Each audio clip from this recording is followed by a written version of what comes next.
Aujourd'hui, on va parler de la rééducation vestibulaire. En quoi ça consiste?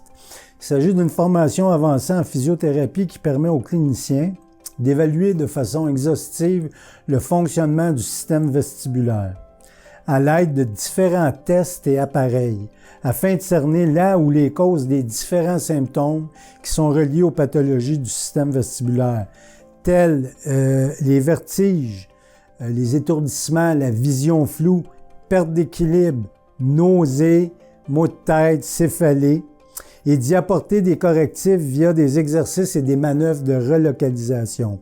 Un petit rappel sur c'est quoi le système vestibulaire. Il se trouve à l'intérieur de l'oreille interne. Si on regarde le fond de la boîte crânienne, il y a deux massifs temporaux. C'est à l'intérieur des massifs temporaux que se retrouve l'oreille interne. Il joue un rôle majeur, comme je disais, dans le maintien de l'équilibre, dans l'orientation du corps dans l'espace, permet de coordonner les mouvements réflexes de la tête, du cou et des yeux.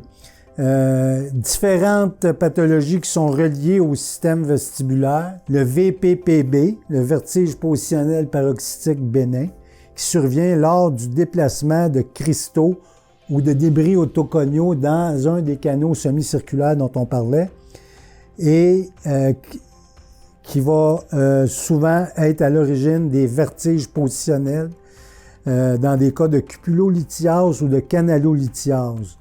Les déficits unilatéraux tels les labyrinthites, névrites vestibulaires, neuronites, qui se correspondent à des inflammations possibles du nerf vestibulo-cochléaire, et des pathologies bilatérales qui peuvent découler des TCC, traumatisme crânio-cérébral, et des migraines vestibulaires, qui sont un petit peu plus rares. Les troubles d'équilibre, incluant les troubles d'équilibre statique et dynamique. Le physiothérapeute va procéder dans un premier temps à une évaluation neurologique de base pour éliminer justement les gros problèmes neurologiques. Deuxièmement, elle va procéder à des manœuvres de provocation pour évaluer l'atteinte, situer l'atteinte exactement, quel canal est atteint. Il va pouvoir procéder par la suite à des enseignements d'exercices, d'autotraitement que le patient va pouvoir faire à domicile dans le confort de son foyer parce qu'il y a souvent des effets secondaires indésirables, nausées, étourdissements résiduels, etc., etc.